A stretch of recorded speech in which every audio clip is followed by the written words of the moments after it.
Lecture du livre de Ben Sira le sage. Rancune et colère, voilà des choses abominables où le pécheur est passé maître. Celui qui se venge éprouvera la vengeance du Seigneur. Celui-ci tiendra un compte rigoureux de ses péchés. Pardonne à ton prochain le tort qu'il t'a fait, alors, à ta prière, tes péchés seront remis. Si un homme nourrit de la colère contre un autre homme, comment peut-il demander à Dieu la guérison? S'il n'a pas de pitié pour un homme, son semblable, comment peut-il supplier pour ses péchés à lui? Lui qui est un pauvre mortel, il garde rancune. Qui donc lui pardonnera ses péchés? Pense à ton sort final et renonce à toute haine. Pense à ton déclin et à ta mort, et demeure fidèle au commandement. Pense au commandement et ne garde pas de rancune envers le prochain. Pense à l'alliance du Très-Haut et sois indulgent pour qui ne sait pas.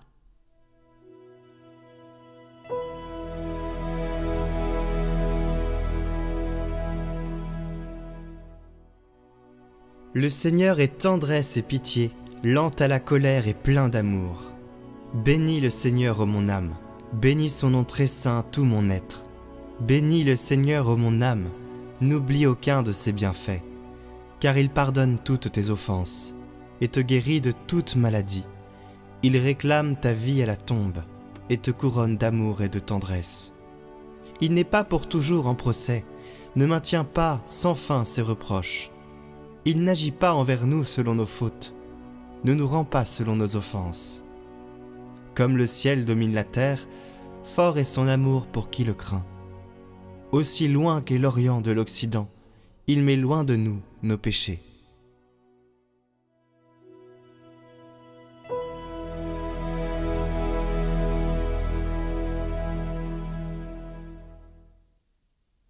Lecture de la lettre de saint Paul apôtre aux Romains. Frères, aucun d'entre vous ne vit pour soi-même, et aucun ne meurt pour soi-même. Si nous vivons pour le Seigneur. Si nous mourons pour le Seigneur. Ainsi, dans notre vie comme dans notre mort, nous appartenons au Seigneur. Car si le Christ a connu la mort, puis la vie, c'est pour devenir le Seigneur, et des morts et des vivants.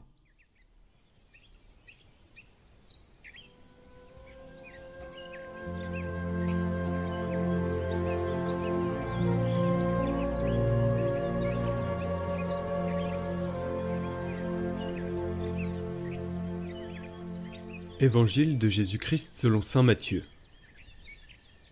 En ce temps-là, Pierre s'approcha de Jésus pour lui demander : « Seigneur, lorsque mon frère commettra des fautes contre moi, combien de fois dois-je lui pardonner? Jusqu'à 7 fois ?»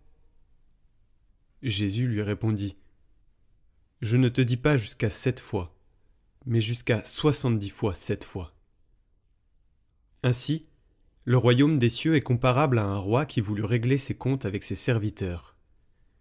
Il commençait quand on lui amena quelqu'un qui lui devait 10 000 talents, c'est-à-dire 60 millions de pièces d'argent. Comme cet homme n'avait pas de quoi rembourser, le maître ordonna de le vendre, avec sa femme, ses enfants et tous ses biens, en remboursement de sa dette. Alors, tombant à ses pieds, le serviteur demeurait prosterné et disait : « Prends patience envers moi, et je te rembourserai tout. » Saisi de compassion, le maître de ce serviteur le laissa partir et lui remit sa dette. Mais en sortant, ce serviteur trouva un de ses compagnons qui lui devait 100 pièces d'argent. Il se jeta sur lui pour l'étrangler en disant : « Rembourse ta dette !» Alors, tombant à ses pieds, son compagnon le suppliait : « Prends patience envers moi, et je te rembourserai. » Mais l'autre refusa et le fit jeter en prison, jusqu'à ce qu'il ait remboursé tout ce qu'il devait. Ses compagnons, voyant cela, furent profondément attristés et allèrent raconter à leur maître tout ce qui s'était passé. Alors celui-ci le fit appeler et lui dit : « Serviteur mauvais, je t'avais remis toute cette dette parce que tu m'avais supplié. Ne devais-tu pas, à ton tour, avoir pitié de ton compagnon comme moi-même j'ai eu pitié de toi ?» Dans sa colère, son maître le livra au bourreau jusqu'à ce qu'il eût remboursé tout ce qu'il devait. C'est ainsi que mon Père du ciel vous traitera, si chacun de vous ne pardonne pas à son frère du fond du cœur.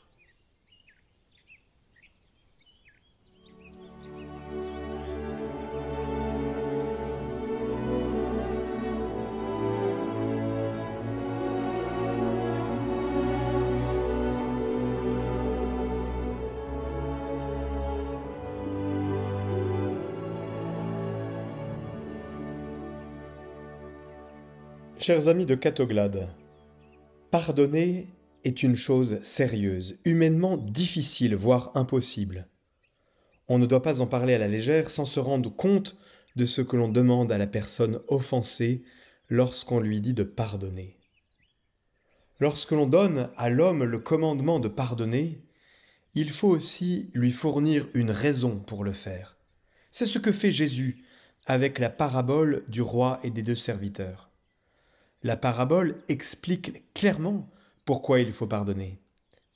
Parce que Dieu a pardonné et nous pardonne, lui, le premier.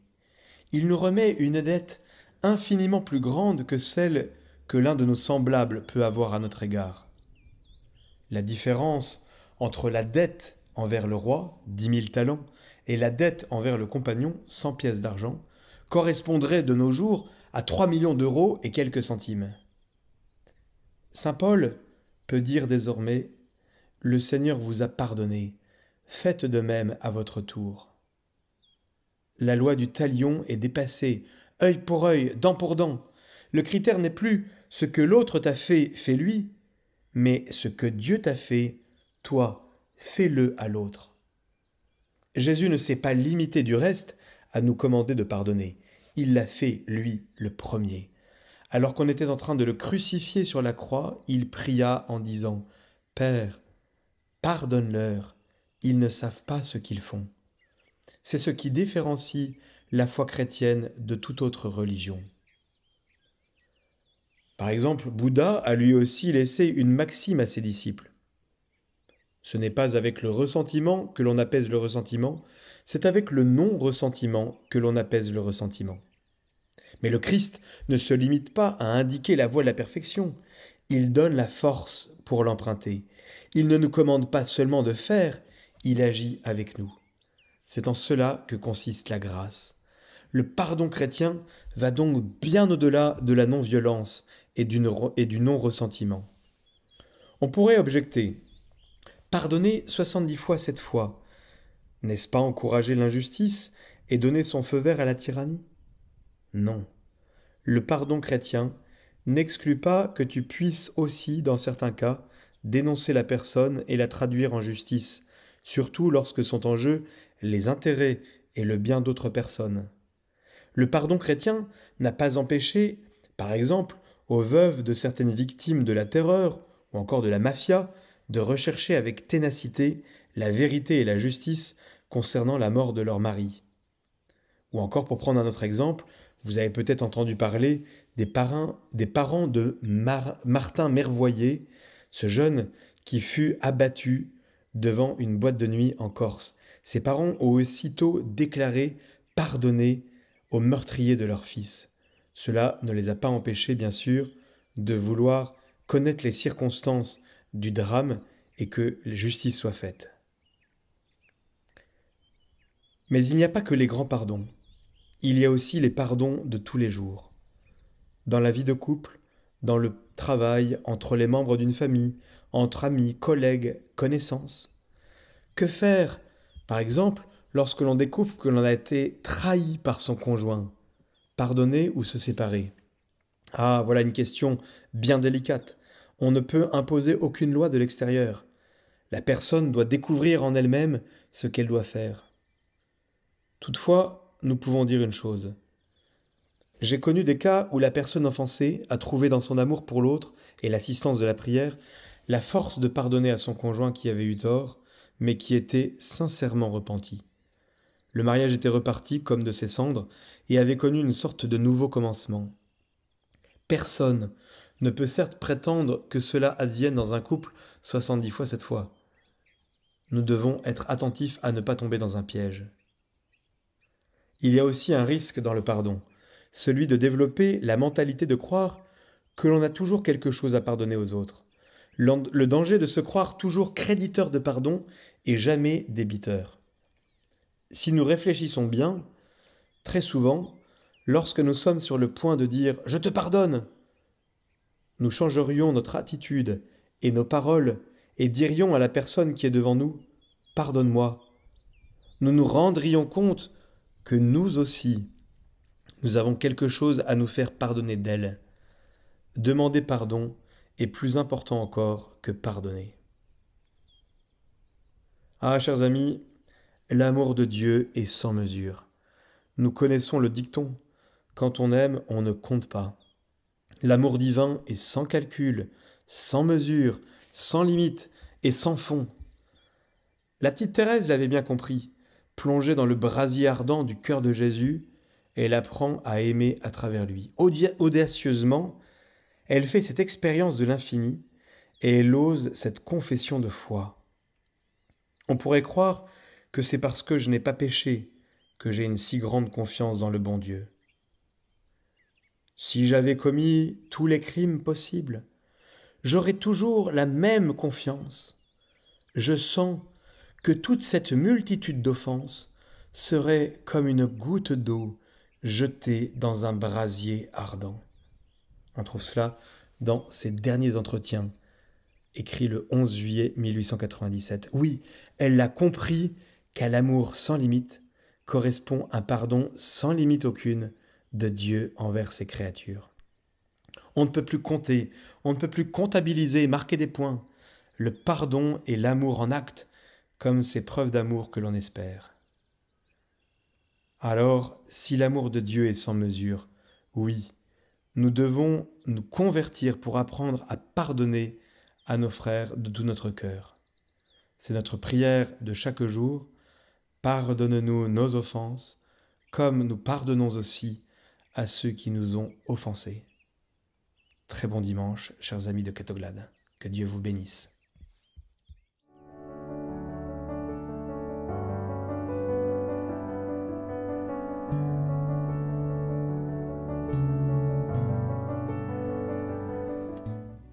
Au nom du Père, du Fils et du Saint-Esprit. Amen. Seigneur, nous nous mettons en communion de cœur avec tous ceux qui font cette neuvaine. Tu as dit, si nous sommes 2 ou 3 réunis en ton nom, tu seras là au milieu de nous. Nous sommes là devant toi en ce jour, éloignés les uns des autres, priant à différents moments de la journée, mais nous te prions et t'invoquons ensemble, d'un même cœur. Daigne écouter notre prière et nous combler de tes grâces en cette rentrée. Viens Seigneur Jésus, nous avons confiance en toi. Seigneur, nous te confions cette nouvelle rentrée. Pendant cette année, nous aurons à nous réjouir de bonnes nouvelles et nous aurons à affronter des moments difficiles. Donne-nous la force de les vivre pleinement. Nous t'offrons d'avance ces bonheurs et malheurs. Accorde aux enseignants et aux formateurs l'enthousiasme de transmettre leur savoir et de faire grandir les jeunes. Donne-leur la joie de retrouver leurs collègues et d'accueillir les nouveaux. Que leur diversité soit une richesse au service de l'éducation des jeunes qui leur sont confiés. Donne aux enfants et aux jeunes d'apprendre et d'acquérir les connaissances intellectuelles, professionnelles et humaines pour devenir des acteurs responsables de ce monde et le servir au mieux. Que leurs parents puissent les accompagner avec justesse et amour. Fortifie les employés dans leurs tâches quotidiennes au service de tous. Que leur travail soit respecté et reconnu de tous. Que l'équipe éducative s'ouvrent toujours plus aux valeurs de l'Évangile dans le respect des différences. Donne-nous d'être attentifs à chacun et de te reconnaître en tous et particulièrement dans les plus pauvres. Puissions-nous agir ensemble pour que la réussite soit en chacun de nous. Rappelons-nous que tu nous combles de joie.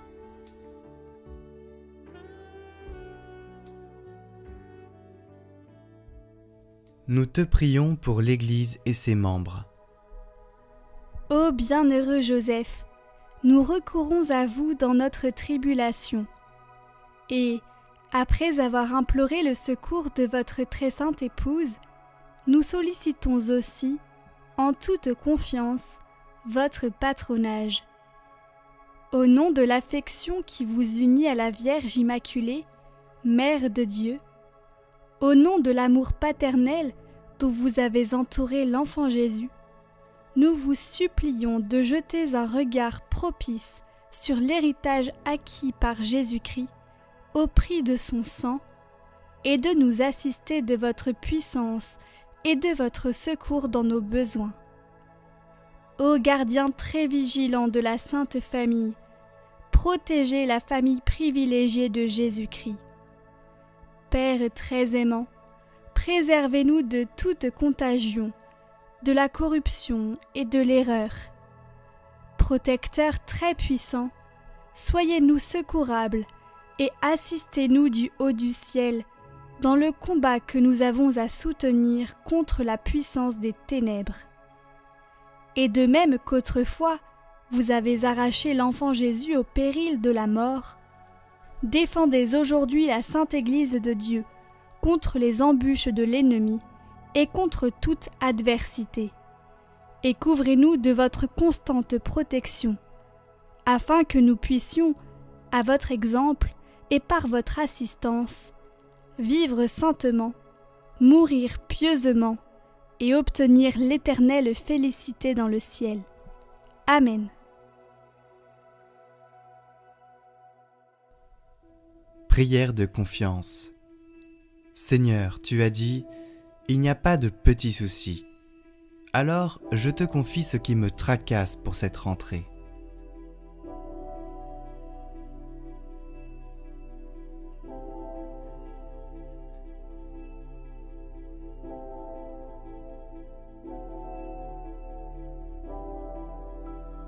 Merci Seigneur, j'ai confiance en toi. Seigneur notre Dieu, toi notre Père des cieux, tu n'es pas celui qui nous met en difficulté, tu n'es pas celui qui nous punit. Dieu, source d'amour, tu es patient avec nous. Tu comprends nos faux pas et tu nous donnes de quoi nous relever et repartir. Si les lois de ta création jalonnent notre parcours terrestre, c'est pour que la vie soit possible, pour que chacun trouve sa place et puisse exercer sa liberté. Dans les situations que nous vivons, il y a les bons et les mauvais côtés de notre condition humaine, avec ses grandeurs et ses limites. Ne nous laisse pas nous enfermer dans des horizons trop étroits. Apprends-nous à nous dépasser en nous appuyant sur ta parole. Seigneur, en toutes circonstances, tu n'es pas l'absent qui nous abandonne.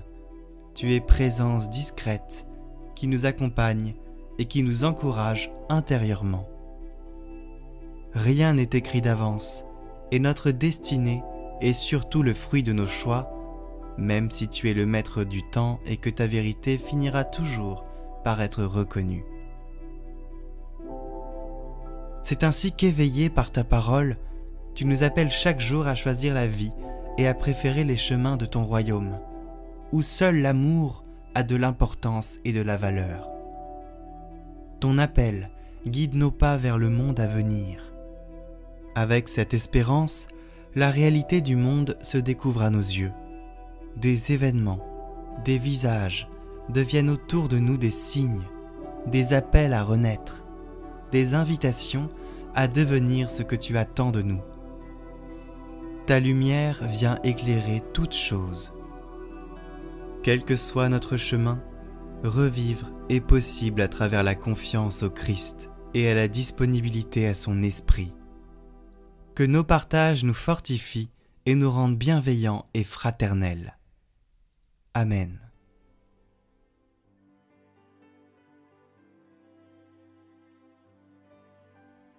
Notre Père qui es aux cieux, que votre nom soit sanctifié, que votre règne vienne, que votre volonté soit faite sur la terre comme au ciel. Donnez-nous aujourd'hui notre pain de ce jour. Pardonnez-nous nos offenses, comme nous pardonnons aussi à ceux qui nous ont offensés.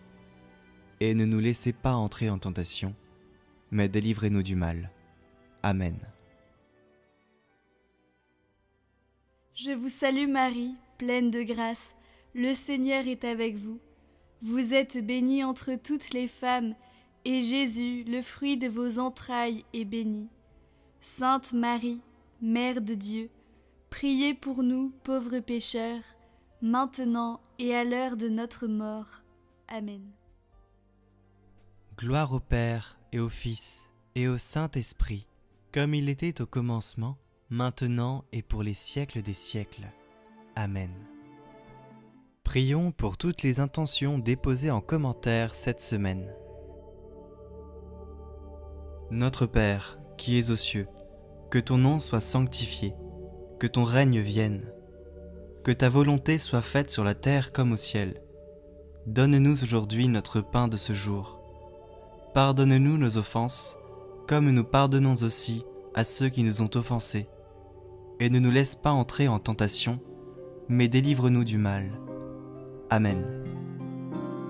Je vous salue, Marie comblée de grâce.